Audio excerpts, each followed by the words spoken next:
અને જેને ઇમ્પ્લાન્ટની ટ્રીટમેન્ટ કરાવી હોય કે જે લોકો ડરતા હોય કે ટ્રીટમેન્ટ ન કરાવતા હોય એના માટે તમારું શું મંતવ્ય છે? તમારે શોખથી ખાવું કરવું હોય તો પછી કરાવાય દે.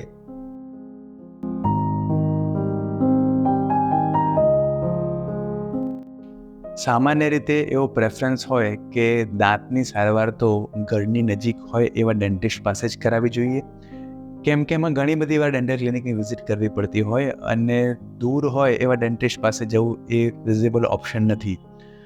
પણ આપણી પાસે એક એવા પેશન્ટ છે કે જેઓ દંત આરોગ્ય ડેન્ટલ ક્લિનિકથી 100 થી 110 કિલોમીટર દૂર આવેલા મોડાસા ટાઉનથી સ્પેશિયલી ટ્રીટમેન્ટ માટે આવે છે અને એ પણ 1-2 વાર નહીં, લગભગ 5 થી 6 મહિના સડન ટ્રીટમેન્ટ માટે સ્પેશિયલી એમની દાંતની ટ્રીટમેન્ટ માટે આવેલા છે. રફીકભાઈ કે જેઓએ આપણા ક્લિનિકમાં root canal treatment, implants, ચોકઠું, cap એવી ઘણી બધી સારવાર કરાવી છે. તો એમના શું અનુભવો હતા એ જાણીએ. રફીકભાઈ, તમે ક્યાંથી આવો છો? મોડાસાથી. અને તમારી મેડિકલ હિસ્ટ્રી શું છે?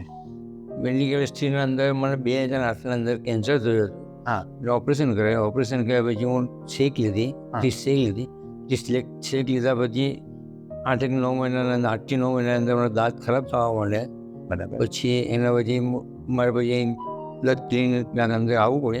મારી હિસ્ટ્રી બધી પૂછી, હિસ્ટ્રીના હિસાબે બધા આગળના બધા રિપોર્ટ જોઈને બધું મને એની ટ્રીટમેન્ટ ચાલુ કરી. બરાબર. અને તમે અહીંયા આવ્યા ત્યારે તમારી મુખ્ય તકલીફ શું હતી?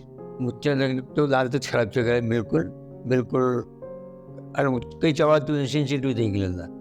બરાબર. અને તમે અહીંયા શું ટ્રીટમેન્ટ કરાવી? ટ્રીટમેન્ટના અંદર નીચેના બધા કાઢી નાખવા જે ખરાબ કન્ડિશન હતી કાઢી નાખવા પડે.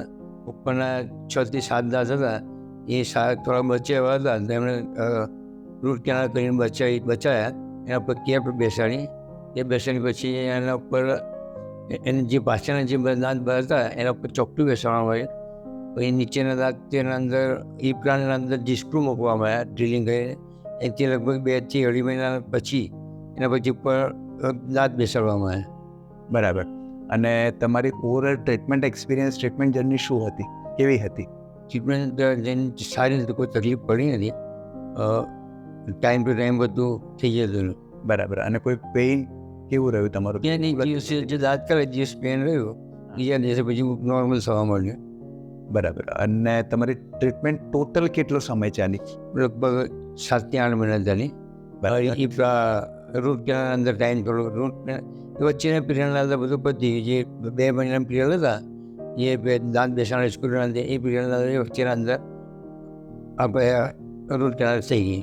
બરાબર છે. અને તમારી ઓવરઓલ જે એક્સપિરિયન્સ હતો એમાં પેઇનનો પોર્શન કેટલો? દુખાવો જે મુખ્ય કારણ હોય જેનાથી બધા ડરતા હોય કે જે તો એક દિવસ હોય પછી બીજા દિવસે તમારે ખાવા પીવાની તકલીફ પડે, બાકી બીજું દુખાવો ના થાય, એ તમને ઊંઘ આવે એ બધું ના થાય. બરાબર છે. એમાં બીજા કોઈ તકલીફ નથી એની બાબત. બરાબર છે. અને અત્યારે તમે શું શું ચાવી શકો છો તમારા? અત્યારે દરેક વસ્તુ નોર્મલ દાંત હોય એ રીતે ચાવી જવું છું. કોઈ એવું વસ્તુ ખરી કે જે તમે ના ચાવી શકતા હોય કે એવું? એવું કોઈ નહીં. દરેક વસ્તુ નોર્મલ બધા ઘરના અંદર જે થતું હોય એ રીતે જ ખાતું આવું. બરાબર. અને જેને ઇમ્પ્લાન્ટની ટ્રીટમેન્ટ કરાવી હોય કે જે લોકો ડરતા હોય કે ટ્રીટમેન્ટ ન કરાવતા હોય એના માટે તમારું શું મંતવ્ય છે? ટ્રીટમેન્ટ ઉંમર તમારે શોખથી ખાવું કરવું હોય તો પછી કરાવાય દે. બરાબર છે.